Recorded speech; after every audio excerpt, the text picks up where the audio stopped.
제가 회사 일 때문에 상담을 따로 하지는 못하지만 개인적인 루트로 연락이 되는 분들은 간혹 만나는 경우가 있습니다.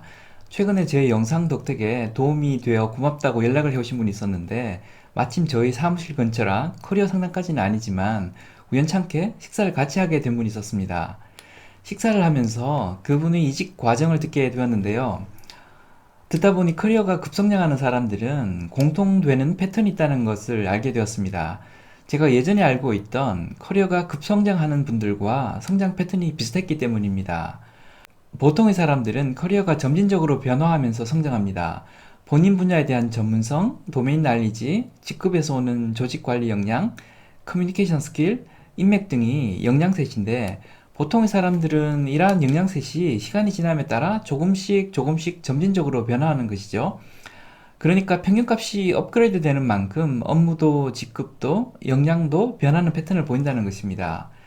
기존에 하던 일을 크게 벗어나지 않는 선에서 업그레이드 되는 특징이 있다는 것이지요. 그런데 커리어가 급성장하는 사람들은 패턴이 조금 다릅니다. 영양셋의 평균값이 조금씩 성장하는 구조가 아니라 영양셋 중 하나를 매개로 완전히 다른 일을 하는 구조로 성장하는 특징을 가지고 있습니다. 성장이라기보다는 피보팅이라고 표현하는 것이 더 적합한데요. 피보팅은 보통 스타트업들이 비즈니스 모델을 바꿀 때 사용하는 용어입니다. 기존 비즈니스 모델로는 승산이 없다고 판단될 때 기존의 사업 모델은 몽땅 다 버리고 그 중에 하나만 붙들고 전혀 다른 사업을 하는 것을 피보팅이라고 합니다. 이렇게 영양셋이 있을 때 그 중 하나를 매개로 이렇게 성장하는 것을 피보팅이라고 합니다. 커리어가 급성장하는 사람들은 평균값이 성장하는 방식으로 성장하는 것이 아니라 피보팅하는 방식으로 커리어가 성장하는 패턴을 보여줍니다. 그저께 식사를 했다던 그분의 경우 도시 인프라를 설계하는 엔지니어였다고 합니다. 그런데 업무상 투자회사 사람들과 일을 같이 하게 되었다고 하는데요. 기반 시설에 투자를 하기 위해 그 엔지니어의 기술적 도움이 필요했던 모양입니다. 그렇게 일하다 보니 그 투자회사 사람들이 설계만 하지 말고 그냥 우리 회사에 들어와서 사업 타당성 검토하는 일을 하면 어떻겠냐고 오프를 했나 봅니다. 그렇게 그분은 인프라 설계하는 일을 하다 투자회사의 투자 심사역이 되어버린 거죠. 그런데 이분은 여기서 그친 것이 아니라 이번엔 사업 개발을 직접 진두지휘하는 대기업으로까지 이직을 하게 되었습니다. 투자 대상이 되는 사업을 심사하는 역할에서 그런 사업을 직접 기획하고 돈을 끌어와서 사업을 일으키는 위치로 이동을 한 것이었죠. 엔지니어 출신이 설계 역량을 매개로 투자회사로 피부팅을 하였다가 그 다음엔 심사 역량을 매개로 사업 개발하는 회사로 또다시 피보팅을 한 거였습니다.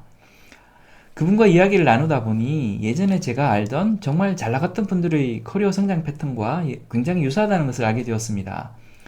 예전 직장에 있을 때 제 사수도 그런 분들 중에 한 분이었는데요. 제 사수도 그분처럼 엔지니어로 사회생활을 시작했습니다. 그분이 사회 초년생 시절에 모 컨설팅 회사와 프로젝트를 같이 했다는데요. 프로젝트가 끝날 무렵에 같이 일했던 컨설팅 회사의 대표가 나랑 같이 일해보지 않겠나? 회사 만드는 일인데 같이 해볼래? 라고 해서 기존에 하던 엔지니어로서의 잡을 버리고 전혀 다른 일을 시작하게 되었습니다.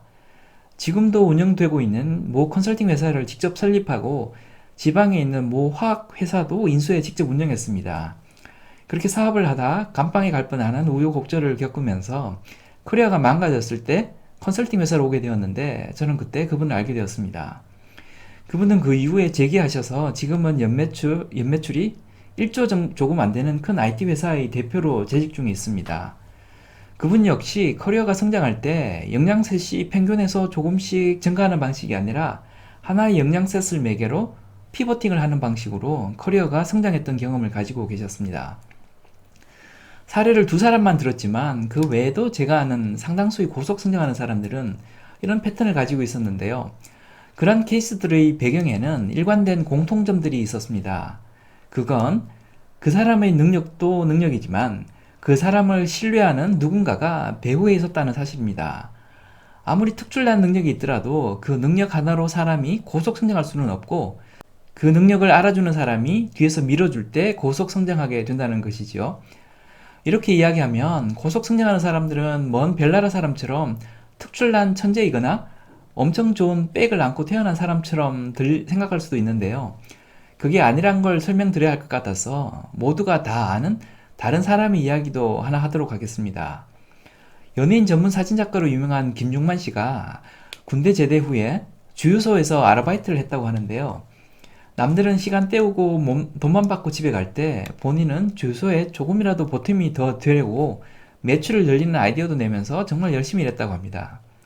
그렇게 열심히 일하는 모습을 보고는 주유소 단골 고객 중 한 명이 여기 주유소 사장 아들이냐고 물었다고 합니다. 그래서 아니라고 그냥 일하는 아르바이트생이라고 했더니 그 고객은 그게 그렇게 인상 깊었던가 봅니다.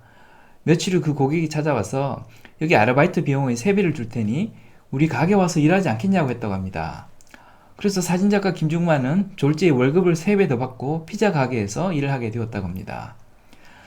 또 다른 이야기도 있는데요. 미국에서 가장 성공한 여성 흑인 사업가이자 방송인인 오프라 윈프리는 동네에 자주 가는 쇼핑몰이 있었다고 합니다. 그 매장 입구에는 길 안내를 해주는 흑인 아줌마가 한 명 있었다고 하는데요. 그 아줌마는 언제 봐도 항상 행복해 보이고 항상 신이 나 있어서 밝은 미소로 안내를 해주었다고 합니다. 오프라 윈프리는 그 사람의 태도나 미소가 너무 마음에 들었다고 하는데요. 어떻게 저렇게 매일을 변함없이 밝고 행복한 모습으로 일할 수 있을까 하도 궁금해서 그 사람을 그냥 아예 자기 회사에 스카우트 해버렸다고 합니다. 결론입니다. 고속 성장하는 사람들은 조금씩 성장하는 일반적인 사람들과는 달리 여러 영양셋 중 오직 하나만을 매개로 해서 피보팅 하는 방식으로 성장하는 특징을 가지고 있습니다. 피보팅 성장이 가능하려면 업무 능력도 능력이지만 누군가가 자기를 신뢰하도록 만드는 그 무언가를 가지고 있어야 합니다. 능력도 결국 누군가로부터의 신뢰를 기반으로 제 역할을 하게 된다는 것이 오늘 영상의 핵심 메시지가 되겠습니다. 지금까지 장프로였습니다. 감사합니다.